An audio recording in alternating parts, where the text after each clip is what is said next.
Hey guys, welcome to MadTech. Today we'll be learning how to get Instagram link, and now let's dive right in. Now in order to get Instagram link, first you'll be required to open your Instagram app. But before we do that guys, do make sure to subscribe to my channel because it helps me a lot, and thank you for that guys. And let's open up the Instagram app. And on this interface guys, at the bottom right corner of the screen, you can see a profile icon or a profile picture icon in a circle. Tap on your profile picture icon at the bottom right corner of the screen.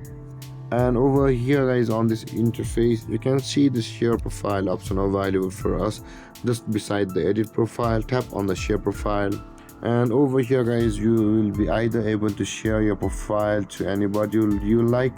You can see guys, you can share via Messenger, Facebook, Instagram, Gmail. Many of the options will be available, or you can just copy link of your Instagram account and your link will be copied on your clipboard and you will be able to paste it wherever you like. For example, let's paste it to my friend over here, and you can see guys, the Instagram link has been pasted and this is how to get Instagram link account.